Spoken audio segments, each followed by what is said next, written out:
नमस्कार, स्वागत है आपका। मेरा नाम है विपिन विभाग। मेरे साथ मेरे सहयोगी सादाब रिजवी। धन्यवाद सर। समाजवादी पार्टी के राष्ट्रीय अध्यक्ष अखिलेश यादव ने मुख्यमंत्री योगी आदित्यनाथ पर निशाना साधा है। सपा नेता ने कहा है कि हमारे सीएम 30 मार खां हैं, उन्हें 30 से बहुत ज्यादा प्रेम है। मरे कितने 30, कारोबार कितने का हुआ 30 करोड़ का। संभल में मस्जिद को ढकने के सवाल पर अखिलेश ने कहा कि 3 तिगड़ी है जो काम बिगाड़ रही है। आप देखो ये कौन तिगड़ी है। सपा चीफ ने बांसडीह से विधायक केतकी सिंह के बयान पर भी प्रतिक्रिया दी है। सपा नेता ने कहा है कि बहुत सी चीजों पर पर्दा डालने के लिए बयान दिए और दिलवाए जाते हैं।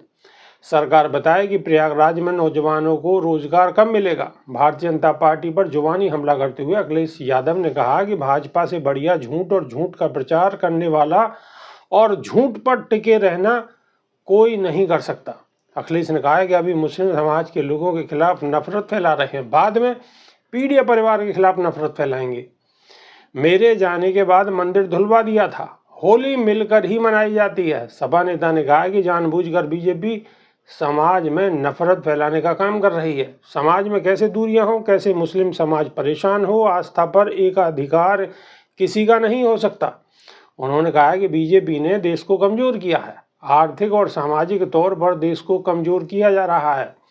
सपा चीफ ने कहा कि लगातार हत्या लूट हो रही है, पुलिस बेईमान हो गई है, बेरोजगारी है, महंगाई है। इससे बचने के लिए ऐसे सारे बयान दिए जा रहे हैं और ऐसे बयान दिलवाए जा रहे हैं। सादाब रिजवी अखिलेश यादव ने सीधा सीधा कह दिया है कि इन सारी चीज़ों से बचने के लिए सरकार गुमराह कर रही है और बयान दे रही है और दिलवा रही है। बिल्कुल हकीकत है, इस बात के अंदर कोई भी झूठ नहीं है, बल्कि 100% सच्चाई है। 16 आने सच बात अखिलेश यादव ने कही है, क्योंकि जिस तरीके का माहौल बनाया जा रहा है, जिस तरीके के संभल को एक आग का दरिया बना दिया, संभल को आग में झुलस दिया, आग की लपटों में संभल झुलसा हुआ है, और उसके बावजूद मुख्यमंत्री योगी आदित्यनाथ संभल को लेकर नए नए इतिहास बता रहे हैं।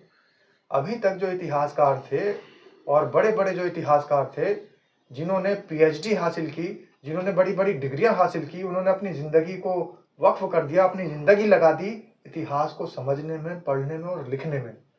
आज तक वो इतिहासकार ये इतिहास नहीं बता पाए, लेकिन मुख्यमंत्री योगी आदित्यनाथ, जिनका ये भी नहीं पता कि उनकी शिक्षा कितनी है, वो अब इतिहास बता रहे हैं। संभल का नया इतिहास बता रहे हैं। इतिहास भी ऐसा है, सिर्फ और सिर्फ एक समाज को भड़काने वाला है और दूसरे समाज के विरोध में है। यही इनकी राजनीति है। आप सोच लीजिए, अगर विकास की बात करेंगे, अगर आप शिक्षा की बात करेंगे, आप अगर पेपर लीक पर सवाल करेंगे, जिस तरीके से भी पेपर लीक के मामले सामने आ रहे हैं जी, 10th के बच्चों के भी पेपर लीक हो रहे हैं। पहले तो होता था कि बड़े जितने भी कंपटीशन है उनके पेपर लीक होते थे, अब छोटे बच्चों के भी पेपर लीक होने लग गए हैं। तो पेपर लीक पर अगर सवाल होगा, शिक्षा पे सवाल होगा, बेरोजगारी पे सवाल होगा, महंगाई पे सवाल होगा, कुंभ के अंदर मरे हुए लोगों पर सवाल होगा, हजारों लोग जो अभी तक गायब हैं उन पर सवाल होगा। इससे अच्छा तो सीधा सीधा संभल का इतिहास बता दिया जाए, लोग अब उसी में उलझ के रह जाएंगे। इससे अच्छा तो औरंगजेब जो 350 साल पहले मर चुके हैं, उनका पता भी नहीं कि कब्र के अंदर बचे भी हों ना बचे हों, अब तो उन पर सवाल होगा। फूलन देवी, जिसका केस बहुत पहले खत्म हो चुका है और बिल्कुल आईने की तरह साफ है, शेर सिंह राणा ने उनकी हत्या की और जेल भी रह के आए, अब शेर सिंह राणा को हीरो बनाया जा रहा है। तो ये सारा धारा के विपरीत जो काम हो रहा है, ये जो सारा काम बिल्कुल एकदम उल्टा हो रहा है, ये सारा उल्टा काम इसलिए हो रहा है क्योंकि सरकार के काम ही सारे उल्टे हैं। अब उल्टे कामों के जरिए वो लोगों का ध्यान भटकाना चाहते हैं और टारगेट सिर्फ और सिर्फ वही पुराना हथकंडा भारतीय जनता पार्टी का, मुस्लिम समुदाय को टारगेट बनाते हैं, दलित समाज को टारगेट बनाते हैं, बहुजन समाज को टारगेट बनाते हैं। और अखिलेश यादव खुद इस बात को कह रहे हैं कि वो मंदिर गए थे तो मंदिर धुलवा दिया गया। तो मुसलमानों से ही नफरत नहीं है, अल्पसंख्यक से ही नफरत नहीं है, उन्हें हर उस समाज से नफरत है जो कि मनुवादी और मनुस्मृति विचारधारा का विरोधी है। तो कहीं ना कहीं भारतीय जनता पार्टी अपने विरोधियों को चिन्हित करके सिर्फ उनको टारगेट बनाती है, और जो उनके समर्थक हैं उनका दिमाग पलटने के लिए कहीं उनके बच्चे नौकरी पर ना चले जाएं, तो उनको इस बात का अंदेशा ना हो जाए कि आखिर हमारे बच्चे जय श्री राम का नारा लगा रहे हैं, लेकिन ये कहीं स्कूल में जाके किसी और नौकरी के अंदर तो नहीं शामिल हो रहे हैं। सरकार की जो तमाम नौकरियों के वादे थे, 2 करोड़ नौकरियां दी जाएगी, उनमें तो शामिल नहीं हो रहे हैं। कहीं उनका ध्यान इस तरफ ना चला जाए, उनके घरों की जो औरतें हैं, महिलाएं हैं, वो महंगी सब्जियां खरीदने पर मजबूर हो रही हैं। कई बार महंगाई की वजह से घरों के अंदर सब्जियां और दाल भी नहीं आ पा रही है, अनाज के भी लाले बढ़ गए हैं।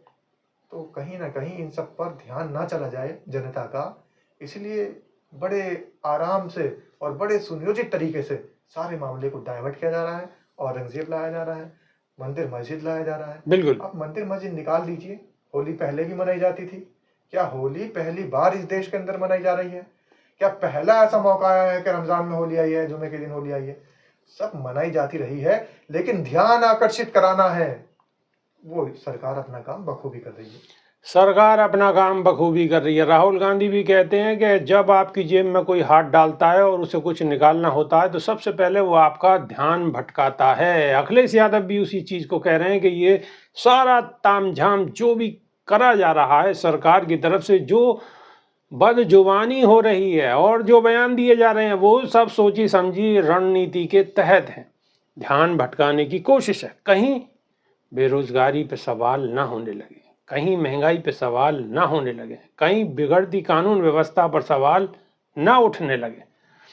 आप इन सारी चीज़ों को किस तरीके से देखते हैं, कमेंट के माध्यम से अवश्य बताएं। आपकी कमेंट का इंतज़ार रहेगा। अभी के लिए सिर्फ इतना ही। नई वीडियो में फिर रूबरू होंगे। बहुत बहुत शुक्रिया। नमस्कार।